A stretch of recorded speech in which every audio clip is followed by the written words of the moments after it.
علی بھائی، نماز جمعہ کی کل رکعتوں کی تعداد کتنی ہے؟ پلیز صحیح احادیث کی روشنی میں رہنمائی فرمائیں۔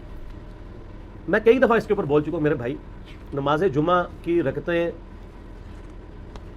جو احادیث میں وارد ہوئی ہیں، ایک تو وہ حدیث ہے بخاری اور مسلم کی کہ نبی صلی اللہ علیہ وآلہ وسلم جمعے کا خطبہ دے رہے تھے. ایک شخص خطبے کے دوران آیا، بیٹھ گیا. آپ علیہ السلام نے فرمایا کیا تم نے مسجد میں داخل ہوتے وقت 2 رکعتیں پڑھی تھی مسجد کی؟ کہا یا رسول اللہ نہیں. فرمایا پہلے وہ پڑھو لیکن مختصر پڑھو. وہ پڑھوائی خطبے کے دوران، تقریر کے دوران، چاہے عربی والا خطبہ ہو چاہے اردو والا. کیونکہ نبی علیہ السلام کی تو تقریر وہی ہوتی تھی، ہم نے علیحدہ کی ہے نا.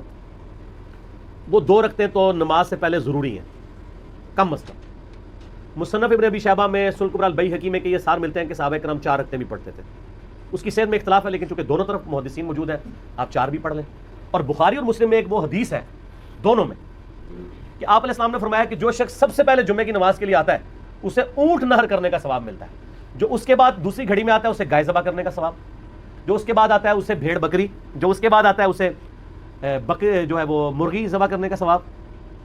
اور جو اس کے بعد آتا ہے اسے انڈا صدقہ کرنے کا ثواب. اور جو اس کے بعد آتا ہے فرشتے رجسٹر بند کر دیتے ہیں جب خطیب ممبر پہ چڑھ جاتا ہے اور وہ بھی اس کی تقریر سنتے ہیں. پھر عام جمعے کا ثواب ہے. اس میں آگے الفاظ ہیں کہ جو جتنا جلدی آتا ہے اس کے بعد جو اللہ توفیق دے تم نماز پڑھو. تو جمعے سے پہلے آپ 100 رکعتیں بھی پڑھ سکتے ہیں جب تک خطیب ممبر پہ نہیں چڑھا ہوا. جب خطیب ممبر پہ چڑھ جائے تو بخاری مسلم کے الفاظ ہیں پھر 2 سے زیادہ نہیں پڑھنی.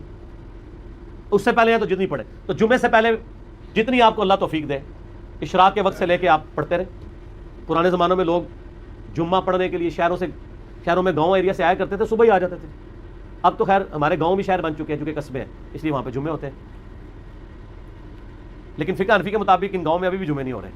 انہوں نے مجبوراً شروع کروایا کیونکہ جب اہل حدیثوں نے جمعے شروع کرائے تو لوگ اہل حدیثوں کی مسجدوں میں جانا شروع ہو گئے. انہوں نے کہا ہمارا تو ٹھیک ہی پھر خالی ہو جائے گا. انہوں نے زبردستی جمعے شروع کروا دیے، ورنہ حنفی جمعے پڑھنے کے لیے شہروں میں آتے تھے. آج حنفی جو جمعے پڑھ رہے ہیں فقہ حنفی کے حساب سے ان کے جمعے کوئی نہیں ہو رہے، ان کو زور ہی پڑھنی چاہیے وہاں پہ. ہاں قرآن و حدیث کے مطابق ہو رہا ہے. صحیح بخاری میں امام بخاری نے رد کیا کہ نبی علیہ السلام کے مبارک زمانے میں بھی گاؤں کے اندر جمعہ الاؤ تھا. یہ پریفریبل ہے کہ آپ آئیں. ہمارے تو آج کل گاؤں قصبے بن چکے ہیں کیونکہ کاروبار زندگی ہے وہاں پہ. اور جمعے کے بعد صحیح مسلم میں حدیث ہے کہ جو جمعے کے بعد نماز پڑھے اسے چاہیے 4 رکعتیں پڑھے، چاہے 2 کر کے پڑھ لے چاہے ایک سلام سے، چاروں کٹھی، دونوں طرح ثابت ہے. جو جمعے کی بعد والی رکھتے ہیں وہ 4 رکھتے ہیں، 2 کر کے بھی پڑھ سکتے ہیں، اکٹھی بھی پڑھ سکتے ہیں. بعض احادیث میں آتا ہے کہ نبی علیہ السلام 2 پڑھتے تھے اور گھر جا کے پڑھتے تو 4 پڑھتے تھے. 4 ہی ہیں کیونکہ حکمی حدیث مسلم کی آ گئی نا 4 پڑھو. تو نبی علیہ السلام 2 گھر پڑھتے ہوں گے، 2 ادھر پڑھ لیتے ہوں گے، تو کوئی مسئلہ نہیں ہے، آپ پڑھ سکتے ہیں. گھر جا کے بے شک پڑھیں. 4 رکھتے ہیں تو ٹوٹل پھر 6 سنتیں بنی کم از کم، 2 پہلے 4 بعد میں. اور زیادہ سے زیادہ آپ بے شمار پڑھیں. بعد والی بار 4 ہیں. اور عام دنوں میں بھی آپ دیکھیں ظہر کے بھی ساتھ آپ کی 6 سنتیں ہیں جو موقع ہیں، 4 پہلے 2 بعد میں. اور بخاری مسلم کی حدیث ہے جو فرض کے علاوہ 12 رکعتیں پڑھے گا اللہ تعالیٰ جنت میں اس کے لیے محل بنائے گا. تو یہ 12 رکعتیں جمعے والے دن بھی پوری ہو جاتی ہیں اگر آپ جمعے کے ساتھ 6 رکعتیں پڑھ لیں، 2 پہلے 4 بعد میں. اور زیادہ پڑھیں تو اور بہتر ہے. تو جمعے کی رکعتیں ٹوٹل پھر کتنی ہوئی؟